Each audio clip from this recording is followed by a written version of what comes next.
Hello दोस्तों। तो कैसे हैं आप सभी लोग। तो मैं संदीप कुमार एक बार फिर से आपके लिए एक नया मैटर लेकर आया हूँ जो बहुत टफ होने वाला है, क्योंकि ऐसी मैटर सारी फोर्सेस में बोले जाते हैं, सीआरपीएफ, बीएसएफ, एसएसबी। ज़्यादातर सीआरपीएफ में काफ़ी हार्ड मैटर बोला जाता है, तो मैं उसी के संबंध में जैसा वहाँ बोला जाता है मैं वैसे ही एक मैटर लेकर आया हूँ। तो क्या आप सभी लिखने के लिए तैयार हैं? तो चलिए शुरू करते हैं। 5, 4, 3, 2, 1 स्टार्ट।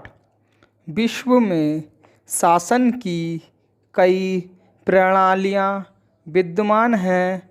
उन सब में से शासन की एक प्रणाली लोकतंत्र भी कही जाती है, जिसका अर्थ होता है लोक या जनता द्वारा चुने गए प्रतिनिधियों का जनहित में शासन। लोकतंत्र या जनतंत्र की इस सर्वमान्य परिभाषा से ही यह स्पष्ट हो जाता है कि इसके साथ चुनावों की प्रक्रिया आवश्यक रूप से जुड़ी हुई है। दूसरे शब्दों में, जनतांत्रिक शासन प्रणाली को चलाने के लिए जनता को स्वच्छ और ठीक ढंग से जनहित में कार्य करने वाले सुयोग्य प्रशासकों का चुनाव अपने मतदान के आधार पर करना पड़ता है। इस दृष्टि से लोक या जनतंत्र और चुनाव का संबंध वही प्रमाणित होता है जो चोली दामन का या शरीर और उसे जीवित रखने वाली प्राणवायु का आपस में हुआ करता है। ये भी कहा जा सकता है कि जनतंत्र या लोकतंत्र में चुनाव ही वह शक्ति और माध्यम है कि जिनके द्वारा आम जनता अपने हितों की रक्षा के लिए प्रशासन में एक तरह से हस्तक्षेप कर सकती है। आवंटित और अयोग्य शासन को बदल सकती है। ढीले और निष्क्रिय शासन को चुस्त बनाकर उचित दिशा में सक्रिय कर सकती है। इसी कारण चुनावों को लोकतंत्रीय शासन व्यवस्था का प्राण तत्व या आधारभूत तत्व माना गया है। लोकतंत्र में चुनाव सत्ता प्राप्ति के माध्यम या साधन भी हैं और सत्ता परिवर्तन के भी। इस प्रकार चुनाव एक ऐसी प्रक्रिया है जो सत्तारूढ़ और विरोधी दलों के लिए विशेष प्रकार के आकर्षण का केंद्र हुआ करती है। सत्तारूढ़ दल के लिए इसलिए कि वह जनता की कठिनाइयों को दूर करे, उसकी समस्याओं को इस प्रकार सुलझाए कि सभी के हितों की रक्षा हो सके, सभी के मन में निश्चिंतता और विश्वास का भाव उभर सके, ताकि अगले चुनावों में भी उसकी शासन सत्ता बनी रहे।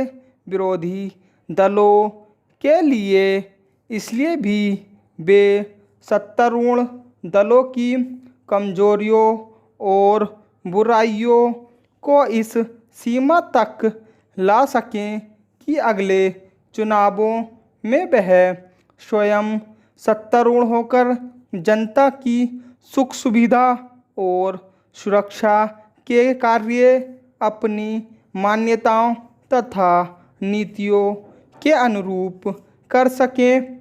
इस दृष्टि से लोकतंत्र में चुनावों को सत्ता प्राप्ति के संघर्ष का एक महत्वपूर्ण और अमोघ अस्त्र भी कहा जाता है, पर इस अमोघ अस्त्र का प्रयोग मात्र सत्ता प्राप्ति के लिए ही करना परमाणु बम से भी कहीं भयानक और संघात्मक कहा जाएगा। अपनी प्राकृतिक एवं भौगोलिक विविधताओं के कारण भारत भूमि पर्यटन की दृष्टि से निश्चय ही एक महत्वपूर्ण स्थान है।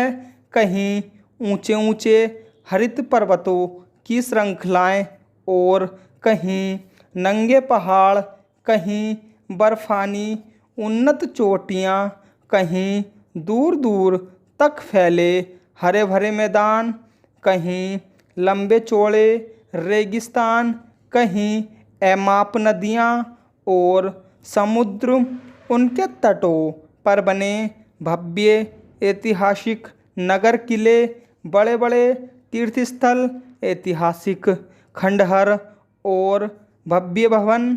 इस सब के साथ जुड़ा भारत का अतीत इतिहास, जिजीविषा, साहस और संघर्ष की अनेक कहानियाँ क्या नहीं हैं।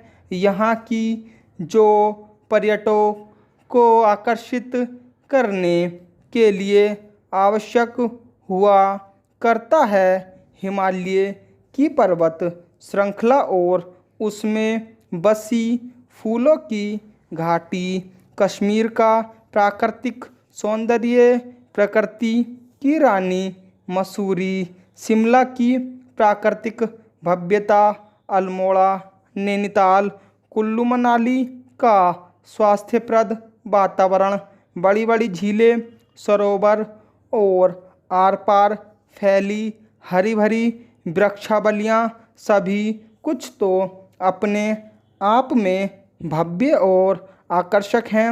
दिल्ली की कुतुब मीनार और लाल किले के साथ साथ अन्य स्थल, आगरा का ताजमहल और फतेहपुर सीकरी के भवन की जो खंडहरात बनकर भी अपनी भव्यता की कहानी कह रहे हैं। राजस्थान का लंबा चौड़ा इतिहास और उसके साथ जुड़े अनेक स्थल, मैसूर के भव्य भवन एवं चंदन वन और भी न जाने क्या क्या इस शस्य श्यामल भारत भूमि पर विद्यमान हैं कि जो आरंभ से ही घुमक्कड़ों पर्यटकों के आकर्षण का केंद्र रहा और आज भी बना हुआ है। आज भी प्रतिवर्ष हजारों लाखों देशी विदेशी पर्यटक अपनी जिज्ञासा वृत्ति को शांत करने के लिए यहाँ विद्यमान विभिन्न स्थानों पर पहुँचते हैं। परिणाम स्वरूप भारत के लिए विदेशी पर्यटकों से विदेशी मुद्रा अर्जित करने का यह एक अच्छा साधन बन गया है। इसी कारण आज अन्य अनेक देशी विदेशी उद्योगों के समय पर्यटन को भी एक लाभप्रद उद्योग माना जाने लगा है। जानकारों का कथन है कि भारत में आज विदेशी मुद्रा अर्जित करने का एक बड़ा साधन उद्योग पर्यटन ही है। यह उद्योग समस्त आय का तीसरा बड़ा और प्रमुख स्रोत अर्जित करने वाला है।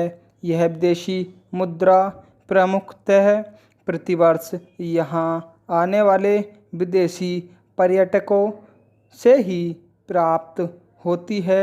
विदेशी पर्यटकों को आकर्षित करने के लिए अपने दूतावासों के माध्यम से विदेशों में भव्य एवं सुनियोजित प्रचार तो किया ही जाता है, पर्यटकों की सभी प्रकार की सुविधाओं का ध्यान भी रखा जाता है। परंपरागत और नवनिर्मित पर्यटन स्थलों पर पर्यटकों के निवास और भोजन आदि के लिए नए नए होटलों, लॉजों तथा पर्यटन गृहों का निर्माण एवं विकास किया जा रहा है। स्टॉप।